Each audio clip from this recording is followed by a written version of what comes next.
अस्सलामुअलैकुम वरहमतुल्लाहि वबरकातुहू।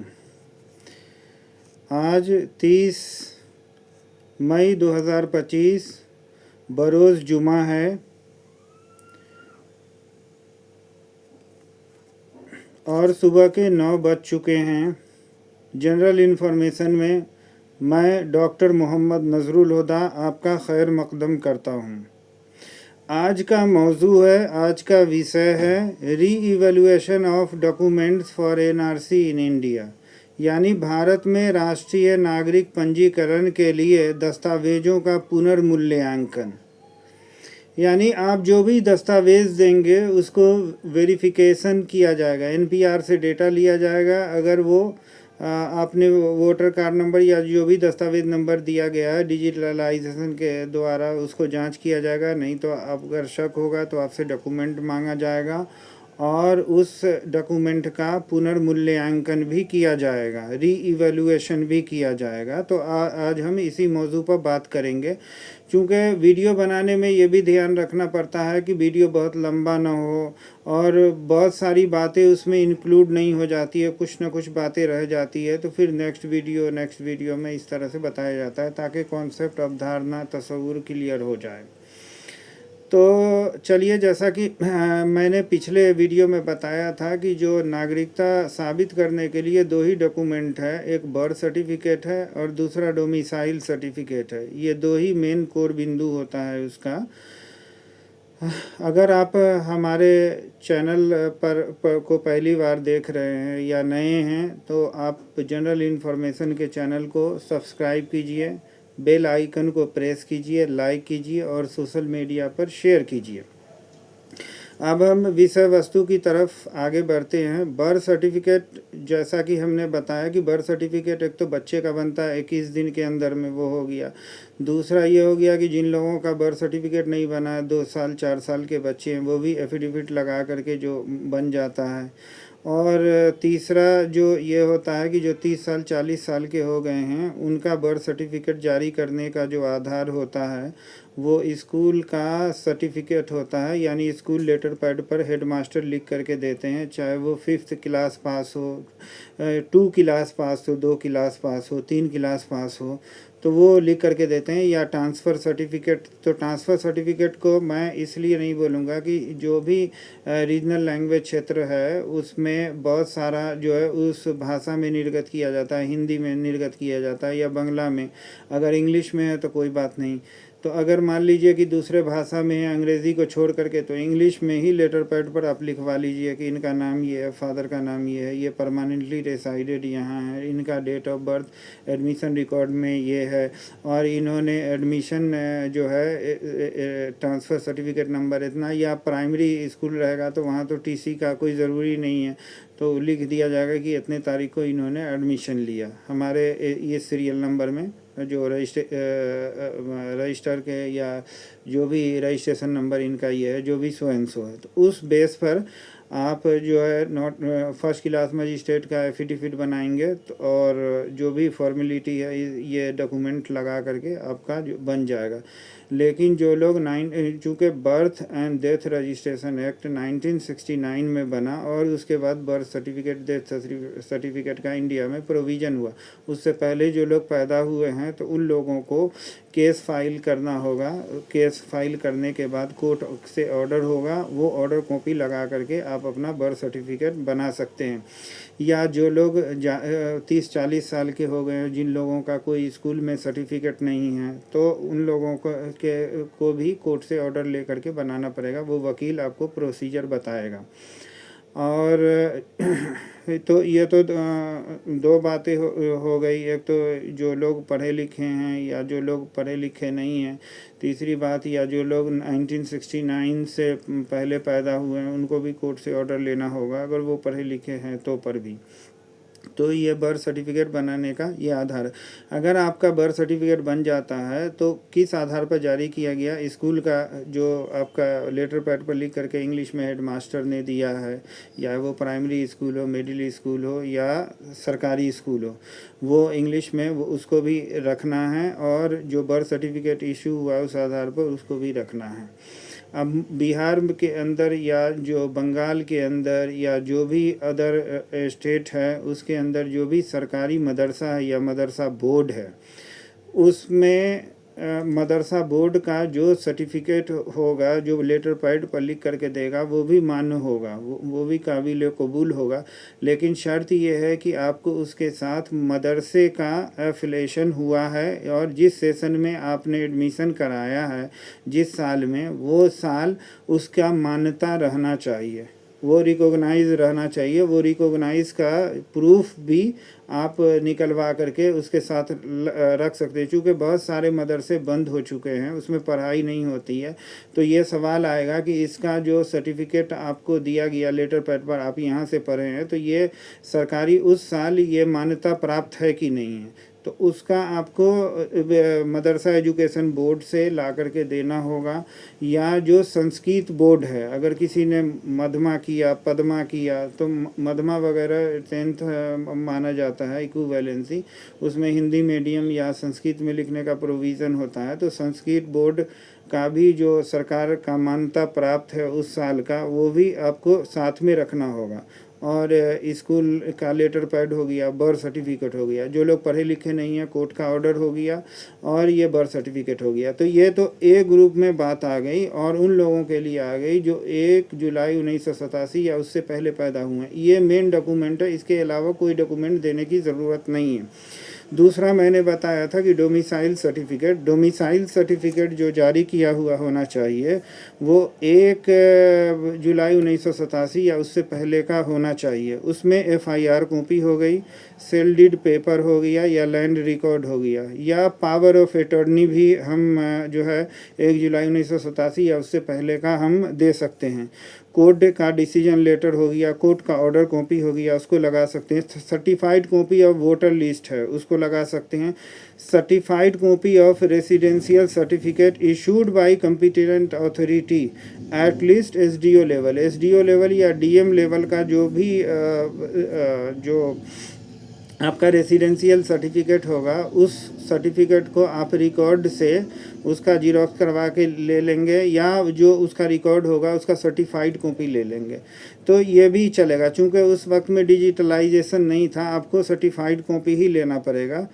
और अगर जो 1 जुलाई 1987 या उससे पहले का पासपोर्ट है, तो पासपोर्ट का भी आप रिकॉर्ड दीजिएगा, वो संस्था वेरिफिकेशन कर लेगी। या आप अगर वहाँ से भी पासपोर्ट कार्यालय से जो दिल्ली में रिकॉर्ड होगा, वहाँ से भी आप सर्टिफाइड कॉपी निकाल सकते हैं।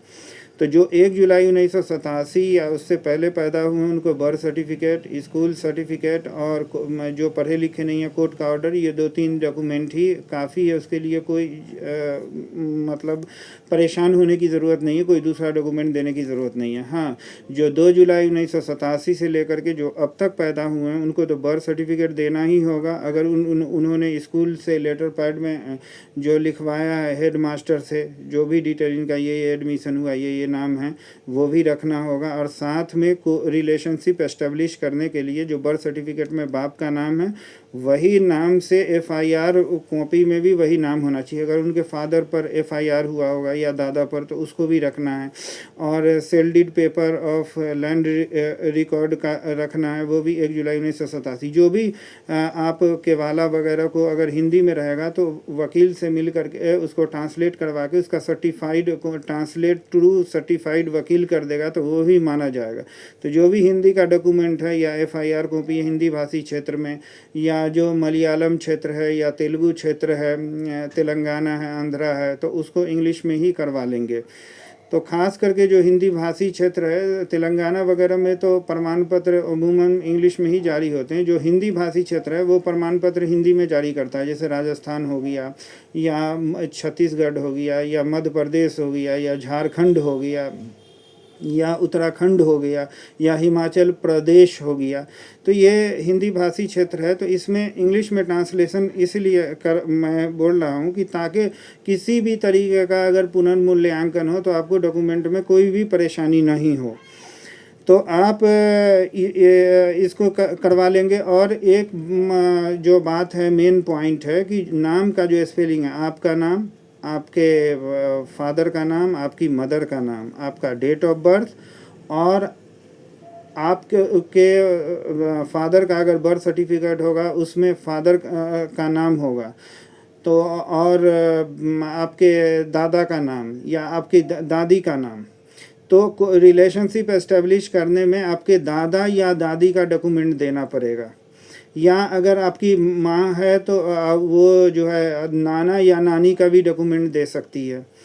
तो ये मेन डॉक्यूमेंट है, इसके अलावा नहीं लगेगा। आप कहिएगा वोटर कार्ड या पासपोर्ट, तो पासपोर्ट को तो भारत के नागरिक को जारी किया जाता है, लेकिन बहुत सारे लोगों ने वोटर कार्ड पासपोर्ट बाहर के लोगों ने भी बना रखा है, चाहे वो किसी भी धर्म या जाति से संबंधित हों।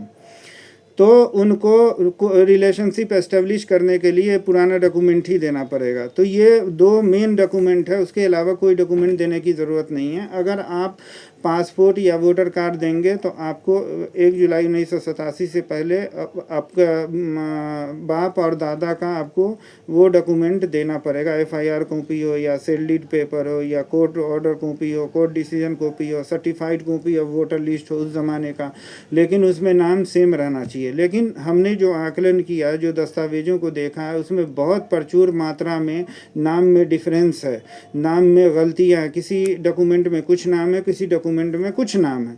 तो अगर मतलब ऐसी स्थिति अगर होगी, या तो आप क्या करेंगे, जो लोग पढ़े लिखे हैं तो पढ़े लिखे लोग जो है स्कूल के रिकॉर्ड में जो आपका नाम दर्ज होगा उसी के आधार पर बर्थ सर्टिफिकेट बना लेंगे, उसके वाला वगैरह को आप जो है ना मतलब छोड़ देंगे।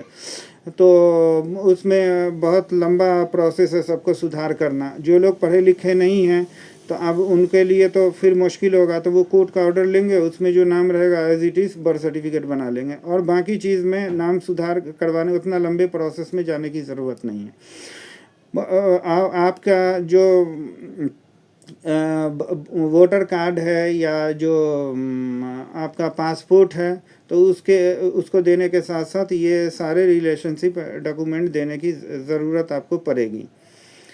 तो इसमें जो आज सब्जेक्ट था, भारत में राष्ट्रीय नागरिक पंजीकरण के लिए दस्तावेजों का पुनर्मूल्यांकन, इस तरह से आपको दस्तावेजों का पुनर्मूल्यांकन किया जाएगा और आप अपने जो नागरिकता साबित करने के लिए आप जो बहुत बड़ी प्रक्रिया है उस झंझट से बच जाएंगे। आपका जो NRC के लिस्ट में नाम जो है ना यकीनन जो है ना आ जाएगा, उसमें कोई भी दिक्कत कोई भी परेशानी नहीं होगी।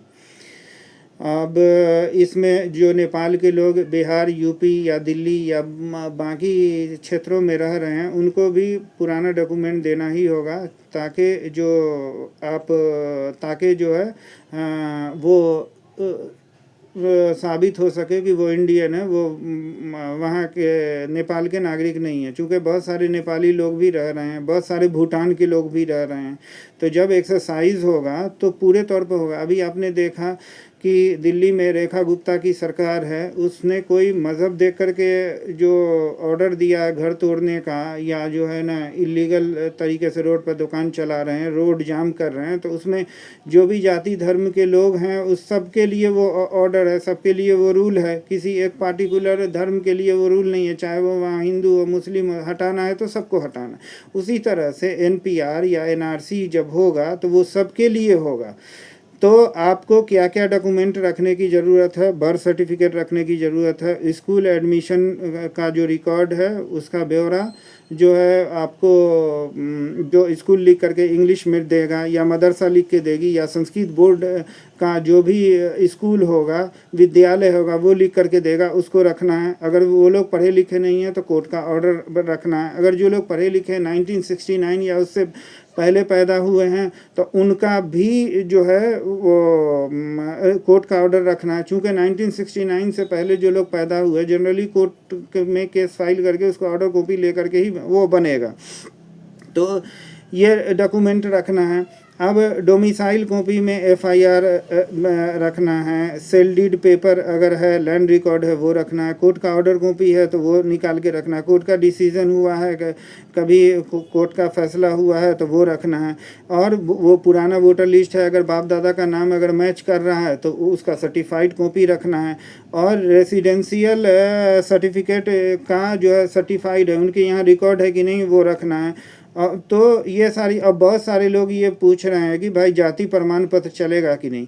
अब मिसाल के तौर पर शेख है, शेख जाति बिहार में भी रहती है और नेपाल में भी रहती है, और अंसारी है, अंसारी नेपाल में भी है और यहाँ इंडिया में भी है। मैं एक छोटा छोटा मिसाल दे रहा हूँ। तो कास्ट सर्टिफिकेट की ज़रूरत नहीं है इसमें। तो बस इतना ही डॉक्यूमेंट आप रखेंगे, ये काफ़ी है। बाकी डॉक्यूमेंट, बाकी झमेला में पढ़ने की ज़रूरत नहीं है। जो आपका एज पैन कार्ड, आधार कार्ड मांगेगा वो एज इट इज़ फॉर्मेलिटी है कि हाँ ये जस्ट आईडी प्रूफ, लेकिन सिटीजनशिप के लिए ये मेन डॉक्यूमेंट है। अगर आपको हमारी वीडियो अच्छी लगी तो चैनल को सब्सक्राइब कीजिए, लाइक कीजिए, बेल आइकन को प्रेस कीजिए और शेयर कीजिए। शुक्रिया, धन्यवाद, जय हिंद।